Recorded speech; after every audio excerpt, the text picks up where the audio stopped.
Hey guys, welcome back to channel. First standard health की unit 1 के आगे के एमसीक्यूज हम इस वीडियो में कंटिन्यू करेंगे, जो कि बेस्ड है रेस्पिरेटरी सिस्टम पर। अगर आपने पार्ट 1, 2 और 3 नहीं देखे हैं तो उनको जाके देखें, फिर आप इस वीडियो को कंटिन्यू करें। तो सभी को पता है रेस्पिरेशन क्या होता है। हम सांस लेते हैं, सांस छोड़ते हैं, उस प्रोसेस को रेस्पिरेशन बोलते हैं। और जितनी भी चीजें उस प्रोसेस में इन्वॉल्व होती हैं, हमारे इंटरनल बॉडी ऑर्गन्स या फिर कहें तो हमारे जो भी पार्ट्स इन्वॉल्व होते हैं, वो रेस्पिरेटरी सिस्टम कहलाता है। ठीक है, तो ये तो रही एक बेसिक सी बात। अब इन एमसीक्यूज को जो हम पढ़ने वाले हैं, ये सब रेस्पिरेशन, रेस्पिरेटरी सिस्टम से रिलेटेड होने वाले हैं। तो हम रेस्पिरेशन के बारे में और ज्यादा डीपली जानेंगे इन एमसीक्यूज के थ्रू। ठीक है, तो सबसे पहला क्वेश्चन है, which gas is used for the purification of blood in respiration.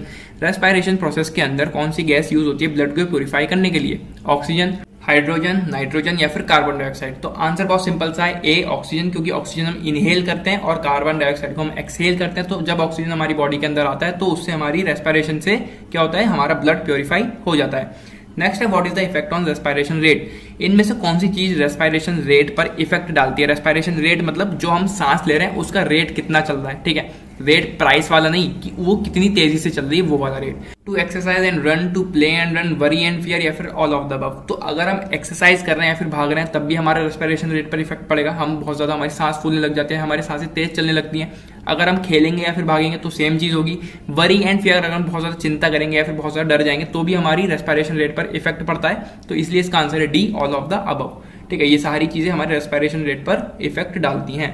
Question number 3 है, What should be done if a person suffering from respiratory obstruction faints? हम उस सिचुएशन में क्या करें अगर एक पर्सन को सांस लेने में दिक्कत हो रही है, ठीक है, उसको कुछ प्रॉब्लम हो रही है सांस लेने में।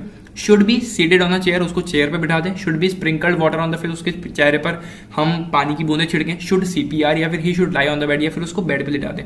सो answer C is correct, should CPR. हमें उसको सीपीआर देना होगा। सीपीआर क्या होता है आपको पता है, हमने प्रीवियस वीडियो में डिस्कस किया था। What is the length of the wind pipe. जो विंड पाइप है उसकी लेंथ कितनी होती है? 9 to 10 centimetre, 10 to 11 centimetre, 11 to 12 centimetre या फिर 12 to 13 centimetre. Answer is B, 10 to 11 centimetre wind pipe की लेंथ होती है। What are the types of respiration. Respiration के कितने टाइप्स होते हैं? 2, 3, 4 या फिर 5। So answer A is correct, 2। कौन कौन से टाइप होते हैं रेस्पिरेशन के? एक। आगे बढ़ते हैं, what size are the breathing tube ring. जो ब्रीथिंग ट्यूब होती है उसका क्या यूज है वो आपको स्क्रीन पर दिख रहा होगा। ठीक है, उसकी साइज किस तरह का होता है? सी, डी, एस या फिर जेड। तो सी टाइप इसका होता है, मतलब जो इसका साइज होता है वो सी की तरह होता है। ठीक है, which component of blood is absorbed in O2। कौन सा कंपोनेंट ब्लड का एब्जॉर्ब होता है O2 में, यानी कि ऑक्सीजन में? Blood platelets, white blood cells, plasma या फिर रेड ब्लड का कौन सा कंपोनेंट एब्जॉर्ब्ड होता है O2 में? वो है डी, रेड ब्लड सेल्स। ठीक है, which system does the work of taking oxygen from the atmosphere and releasing carbon dioxide for survival. ऐसा कौन सा सिस्टम है हमारी बॉडी में जो ऑक्सीजन को लेता है बाहर से और रिलीज करता है कार्बन डाइऑक्साइड को? ठीक है, circulatory system, respiratory system, skeletal system या फिर नन ऑफ द अबव। तो बहुत सिंपल सा क्वेश्चन है, रेस्पिरेटरी सिस्टम इसका आंसर है। विच of the following is a part of the respiratory system. इनमें से कौन से ऐसा ऑप्शन है जो पार्ट है रेस्पिरेटरी सिस्टम का? नोज, थ्रोट, पफ्स या फिर all of the above. Answer is D, all of the above, क्योंकि नोज भी रेस्पिरेटरी सिस्टम का पार्ट है, थ्रोट भी और पफ्स भी। ठीक है, what size are the lungs of people living at the height of 10,000 feet. Big size, small size, both of the above, A and B size या फिर नन ऑफ द अबव। तो लोग जितने ज्यादा हाई एल्टीट्यूड पर जाएंगे उनके lungs का साइज उतना ही एक्सपेंड हो जाएगा, और जितने लोअर एल्टीट्यूड पर वो आएंगे उतना ही उनके लंग्स का साइज डिक्रीज हो जाएगा। ठीक है, into how many lobes the lung is divided. कितने लोब्स में लंग जो है डिवाइड होते हैं? Answer is A, left lung जो है वो 2 लोब्स में डिवाइड है और जो राइट लंग है वो 3 लोब्स में डिवाइडेड होता है। ठीक, ये चीज आपको थोड़ी याद रखने वाली चीजें हैं। ठीक है, What happens in the process of respiration? Respiration के प्रोसेस में क्या होता है? Receiving O2 and withdrawing CO2, receiving O2 and withdrawing O2, receiving O2 taking out NO। तो बहुत सिंपल सा क्वेश्चन है। इसमें क्या होता है, हम ऑक्सीजन रिसीव करते हैं, CO2 को विड्रॉ करते हैं या फिर कहें तो CO2 को छोड़ते हैं। ठीक है, वही हमारा रेस्पिरेशन प्रोसेस होता है। Next respiration itself is. जो रेस्पिरेशन है वो क्या है? वॉलंटरी एक्शन है, इनवॉलंटरी एक्शन है, ऑर्डिनरी एक्शन है या फिर अननेसेसरी एक्शन है? तो आंसर बी इसका करेक्ट आंसर है, जो कि है इनवॉलंटरी एक्शन। इनवॉलंटरी एक्शन वो होते हैं जो हमारे हाथ में नहीं होते, मतलब वो चीज होगी ही होगी, हमारा उस पर कोई कंट्रोल नहीं है। और वॉलंटरी एक्शन वो होते हैं जिन पर हमारा कंट्रोल होता है। ठीक, तो रेस्पिरेशन क्या है? एक इनवॉलंटरी एक्शन वो है जिस पर हमारा कोई कंट्रोल नहीं है, ये एक नेचुरल चीज है जो अपने आप होगी ही। ठीक है, रेस्पिरेशन इज कंट्रोल्ड बाय। जो रेस्पिरेशन है उसको कंट्रोल करता है कौन? By lungs, by trachea, medulla या फिर इंटरकोस्टल मसल्स। तो रेस्पिरेशन जो पूरा प्रोसेस को कंट्रोल करता है मेडला, ठीक है। The main part of the respiratory system is, जो मेन पार्ट है रेस्पिरेटरी सिस्टम का वो क्या है? लंग्स, नोज, ट्रैकिया या फिर all of the above. Answer is A, lungs, क्योंकि लंग्स की वजह से ही हम एक्सचेंज कर पा रहे हैं उस गैसेस का जो कि ऑक्सीजन और कार्बन डाइऑक्साइड है, ठीक है। The human respiratory system begins with, जो ह्यूमन रेस्पिरेटरी सिस्टम है ये शुरू कहां से होता है? ईयर से, नोज से, थ्रू द माउथ या फिर थ्रू द लंग्स। तो ये नोज से शुरू होता है, ठीक है, क्योंकि नोज से हम ऑक्सीजन ले रहे हैं और वहीं से कार्बन डाइऑक्साइड हमारी बॉडी से बाहर जा रही है, ठीक है। Where are the lungs? Lungs कहां पर होते हैं? In the chest, in the teeth, both A and B या फिर नन ऑफ द अबव। बहुत सिंपल सा क्वेश्चन है कि सीने के अंदर लंग्स होते हैं, मतलब चेस्ट में, ठीक है। टीथ में तो नहीं होते ना किसी, तो answer A is correct, in the chest. The lungs are composed of, जो लंग्स होते हैं वो किस तरह के होते हैं? स्पंजी टाइप के होते हैं, फजी टाइप के होते हैं, लिक्विड टाइप के होते हैं, फिर सॉलिड होते हैं। तो answer A is correct, spongy type के लंग्स होते हैं। By home does the tidal air capacity increase in the lungs? हमने इसी तरह का ऊपर भी एक क्वेश्चन पढ़ा था। जो टाइडल एयर कैपेसिटी है ये एक रेट ही होता है, मतलब जो हमारी रेस्पिरेटरी सिस्टम है उसका रेस्पिरेशन रेट होता है। तो वो किस चीज के थ्रू बढ़ सकता है? थ्रू एक्सरसाइज, बाय आसन, स्पीकिंग या फिर लाफिंग। तो एक्सरसाइज की वजह से वो रेस्पिरेशन रेट हमारा काफी ज्यादा बढ़ सकता है, ठीक है। हमने कुछ ज्यादा एक्सेसिव एक्सरसाइज कर लिए तो उससे रेस्पिरेटरी जो हमारा रेट है रेस्पिरेशन का वो बढ़ जाएगा। The average respiratory rate in an adult is approximately, एक एडल्ट में अगर हम रेस्पिरेटरी रेट की बात करें, रेस्पिरेशन जो रेट है उसकी बात करें तो वो कितना होता है? 60 to 80 टाइम्स पर मिनट, 20 to 30 टाइम्स पर मिनट, 15 to 18 टाइम्स पर मिनट या फिर 8 to 9 पर मिनट। 15 to 18 टाइम्स पर मिनट एक एडल्ट के अंदर रेस्पिरेटरी रेट होता है, जो कि बढ़ भी सकता है अगर हम एक्सेसिव एक्सरसाइज कर लें, रनिंग कर लें, हम बहुत ज्यादा डर गए एकदम से, तो ये जो रेट है ये बढ़ भी जाता है, ठीक है। Our respiratory rate due to physical exercise, जो हमारा रेस्पिरेटरी रेट है वो फिजिकल एक्सरसाइज करने से क्या हो जाता है? इंक्रीज, डिक्रीज, रिमेन्स नॉर्मल या फिर द अबव टू। तो क्या होता है जब भी हम कोई एक्सरसाइज करते हैं, कोई फिजिकल एक्सरसाइज करते हैं तो उससे हमारा रेस्पिरेटरी रेट बढ़ जाता है, यानी कि ए इसका आंसर है, increases. The methods of giving artificial respiration are, जो मेथड है आर्टिफिशियल रेस्पिरेशन के वो कितने होते हैं? आर्टिफिशियल रेस्पिरेशन क्या होता है आपको पता ही होगा।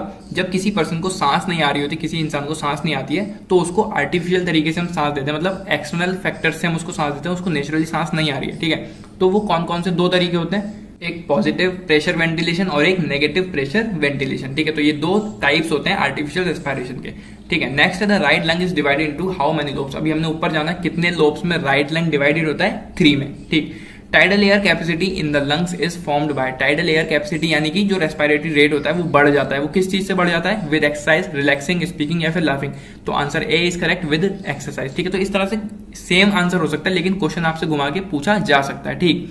आगे बढ़ते हैं। Nose, pharynx, trachea, bronchi and lungs are related to, ये सब चीजें किस चीज में होती हैं, किस चीज से रिलेटेड होती हैं? सर्कुलेटरी सिस्टम से, डाइजेस्टिव सिस्टम से, रेस्पिरेटरी सिस्टम से या फिर none of the above. Answer C is correct, respiratory system. तो उसमें नोज भी होती है, फेरनेक्स भी होता है, ट्रैकिया भी और बोनी और लंग्स भी, ठीक। किसमें होते हैं? रेस्पिरेटरी सिस्टम में।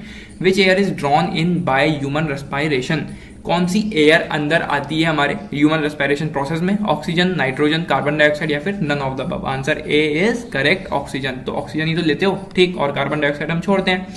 विच system is there in the human body to produce sound, ऐसा कौन सा सिस्टम है हमारी कहें तो ह्यूमन बॉडी में जो साउंड प्रोड्यूस करता है? फेरेनेक्स, लेरेनेक्स, रेस्पिरेटरी सिस्टम या फिर trachea.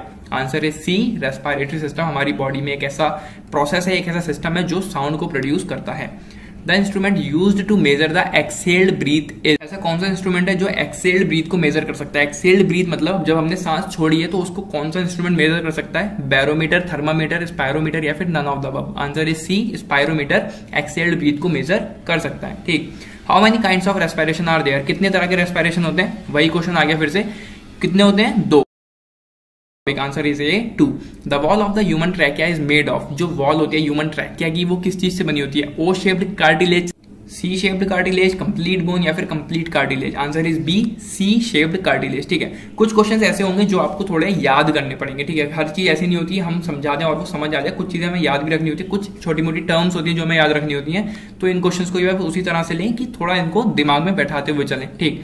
The width of the trachea is, जो चौड़ाई होती है ट्रैकिया की वो कितनी होती है? 3.5 सेंटीमीटर, 4.5 सेंटीमीटर, 5.5 सेंटीमीटर या फिर 6.5 सेंटीमीटर। अब ये थोड़ी याद करने वाली चीज है, ठीक है। तो ट्रैकिया की जो विड्थ होती है वो होती है 4.5 सेंटीमीटर, यानी कि B is the correct answer. How many parts of the left lung are there, जो लेफ्ट लंग हमारा होता है, ठीक है, उसके कितने पार्ट्स होते हैं? 2, 3, 4 या 5? लेफ्ट लंग के दो पार्ट होते हैं, कौन कौन से? लेफ्ट अपर लोब और लेफ्ट लोअर लोब। ठीक है, आगे बढ़ते हैं। What are the main kinds of respiration? इनमें से कौन सा मेन काइंड है रेस्पिरेशन का, मेन टाइप है रेस्पिरेशन का? Internal respiration, external respiration, both A and B, या फिर none of the above? Answer C is correct, क्योंकि इंटरनल रेस्पिरेशन भी एक मेन काइंड है रेस्पिरेशन का और एक्सटर्नल रेस्पिरेशन भी। ठीक, the parts of the respiratory system are, respiratory system के पार्ट्स होते हैं, इनमें से कौन सा है ये बताना है। नोज, फेरेनेक्स, लैरिंक्स या फिर all of the above? Same question वही रिपीट हुआ है, क्या है? ऑल ऑफ द अबव इसका आंसर है। नोज भी, लैरिंक्स भी, फेरेनेक्स भी, तो इसका आंसर है D, all of the above. Which is not a respiratory organ? इसमें से कौन सा ऐसा ऑर्गन है जो रेस्पिरेटरी ऑर्गन नहीं है? लंग्स, स्टमक, नेसल कैविटी या फिर इंटेस्टाइन? तो आंसर इज डी, इंटेस्टाइन जो है रेस्पिरेटरी ऑर्गन नहीं है, इसका कुछ भी यूज नहीं है रेस्पिरेशन के प्रोसेस में। नेक्स्ट है which respiration is related to exchange of gases between blood and cells? Blood और सेल्स के बीच में जो भी गैसेस एक्सचेंज हो रही है वहां पर कौन सा रेस्पिरेशन आएगा? Internal respiration, external respiration, both A and B या फिर नन ऑफ द अबव? अब ब्लड और सेल्स जो है हमारी बॉडी के अंदर होती है, तो अंदर के लिए हम कौन सी टर्म यूज करते हैं? इंटरनल, तो आंसर है इसका ए, इंटरनल रेस्पिरेशन। ठीक है, which respiration is related to the exchange of gases between the blood and the lungs? अब ब्लड और लंग्स के बीच में जो गैसेस एक्सचेंज हो रही है वहां पर कौन सा रेस्पिरेशन आएगा? External respiration. ठीक है, जो ऑक्सीजन आ रहा है हमारी बॉडी के अंदर वो बाहर से आ रहा है और जो कार्बन डाइऑक्साइड है वो भी बाहर जा रहा है। ठीक है, which organ carries blood from the heart to other parts of the body? ऐसा कौन सा ऑर्गन है जो ब्लड को कैरी करता है हार्ट से लेके वो जाता है दूसरे पार्ट्स तक बॉडी के? तो वो कौन सा ऑर्गन है बॉडी का? वीन्स, आर्टरीज, पल्मोनरी वीन या फिर all of the above? Answer is B, arteries एक ऐसा ऑर्गन है जो हार्ट से ब्लड को लेती है और दूसरे पार्ट्स तक पहुंचाती है बॉडी के। ठीक है, from which part of the body is the blood purified? किस पार्ट में बॉडी के ब्लड जो है प्योरीफाई हो जाता है? रेस्पिरेटरी ट्यूब में, स्टमक में, हार्ट में या फिर लंग्स में? तो लंग्स के अंदर जो है ब्लड प्योरीफाई हो जाता है। Right, blood gets oxygen from, जो ब्लड है वो ऑक्सीजन लेता है कहां से? लिवर से, हार्ट से, लंग्स से या फिर किडनी से? Answer is C, lungs. ठीक, which of the following is a part of the respiratory system? इसमें से कौन सा जो है पार्ट है रेस्पिरेटरी सिस्टम का? Nose, lungs, both A and B या फिर none of the above? Option C is correct, both A and B, क्योंकि नोज भी रेस्पिरेटरी सिस्टम का पार्ट है और लंग्स भी रेस्पिरेटरी सिस्टम का पार्ट है। ठीक है, तो सी इसका करेक्ट आंसर है। नेक्स्ट क्वेश्चन है what are the function of the respiratory system? जो रेस्पिरेटरी सिस्टम उसका फंक्शन क्या क्या है? Exchanging gases with blood, inhaling air, exhaling air या फिर D, all of the above? तो आंसर है D, all of the above, क्योंकि इससे हम एक्सचेंज कर रहे हैं गैसेस का, इनहेल भी कर रहे हैं एयर को, एक्सहेल भी कर रहे हैं एयर को, और इसलिए इसका आंसर है D, all of the above. ठीक है, तो रेस्पिरेटरी के तीनों ही फंक्शन होते हैं, इसलिए इसका आंसर है D. What is the main function of nose? Nose का मेन फंक्शन क्या है? Heating the inbound air, cleaning the inbound air, to moisten या फिर ऑल ऑफ द अबव? तो ये सारे ही फंक्शंस है हमारी नोज के, इसलिए इसका आंसर है D, all of the above. Right, आगे बढ़ते हैं क्वेश्चन 44 की तरफ। The left lung is divided into how many lobes? अभी हमने ऊपर ही भी यही चीज पढ़ी कि जो लेफ्ट लंग है वो कितने लोब्स में डिवाइडेड होता है? 2, 3, 4 या none of the above? Answer is A, 2 lobes. ठीक है, the right lung is divided into how many lobes? Question repeat हो रहे हैं, कोई दिक्कत नहीं है। 2 लोब्स, 3 लोब्स, 4 लोब्स या फिर none of the above? Answer is 3 lobes. ठीक है, रिपीट भी हो रहे हैं तो कोई बात नहीं, आपका ही रिवीजन हो रहा है एक तरह से। Which part of mammals is helpful in respiration? जो मैमल्स होते हैं उनका कौन सा पार्ट रेस्पिरेशन में हेल्प करता है? एब्डोमिनल मसल्स, लैरिंक्स, लिप्स या फिर diaphragm? Answer is B, larynx. ठीक है, मैमल्स की हेल्प करते हैं रेस्पिरेशन में। What is the exhalation of breath called? Inspiration, expiration, both A and B या फिर नन ऑफ द अबव? तो आंसर है बी, एक्सपायरेशन। अगर हम सांस को ले रहे हैं मतलब इनहेल कर रहे हैं तो वो इंस्पायरेशन कहलाएगा, और अगर एक्सहेल कर रहे हैं, छोड़ रहे हैं, तो वो हमारा एक्सपायरेशन कहलाता है। Which activities are considered air respiration? ऐसी कौन सी एक्टिविटीज हैं जो एयर रेस्पिरेशन में कंसिडर की जाती हैं? Yawning, sneezing, coughing, all of the above? तो यॉर्निंग यानी कि जब हम जम्बाई लेते हैं, स्नीजिंग हम छींकते हैं, कफिंग हम खांसते हैं, तो इन तीनों में ही एयर प्रेजेंट होती है, तो डी इसका आंसर है, ऑल ऑफ द अबव। आगे बढ़ते हैं, which is used to measure the exhaled breath? अभी ऊपर भी हमने यही क्वेश्चन जाना और उसका आंसर भी जाना, अब आप इसका आंसर दोगे। Spirometer, thermometer, both A and B या फिर नन ऑफ द अबव? तो स्पायरोमीटर इसका आंसर है, क्यों है वो मैंने ऊपर आपको समझा दिया। How many times does the human heart beat in a minute? जो ह्यूमन हार्ट है, जो हमारा दिल है, वो 1 मिनट में कितनी बार धड़कता है, कितनी बार बीट करता है? 6 टाइम्स, 72 टाइम्स, 98 टाइम्स या फिर 36 टाइम्स? बहुत इंपॉर्टेंट क्वेश्चन है, कई बार पूछा जाता है और इंपॉर्टेंट क्वेश्चन है, तो एग्जाम के पॉइंट ऑफ व्यू से भी बहुत ज्यादा अच्छे से आप इसको दिमाग में बैठा लो। ठीक है, तो 72 टाइम्स 1 मिनट में हमारा हार्ट जो है बीट करता है। ठीक, बी इसका आंसर है। How many litres of air are always filled in the lungs under normal condition? कितनी लीटर हवा हमारे लंग्स में भरी होती है नॉर्मल कंडीशन की अगर हम बात करें तो? 1 लीटर, 2.5 लीटर, 4 लीटर या फिर none of the above? Answer is B, 2.5 litre. अगर हम नॉर्मल कंडीशन की भी बात करें तो हमारे लंग्स में 2.5 लीटर एयर फिल्ड होती है। ठीक है, तो इस वीडियो में बस इतना ही। ऐसे ही आने वाली वीडियोस में आगे के एमसीक्यूज हम कवर करेंगे फर्स्ट एड एंड हेल्थ के। आने वाली वीडियोस के लिए चैनल को सब्सक्राइब करें। मिलते हैं अगली वीडियो में। Till then take care and bye bye.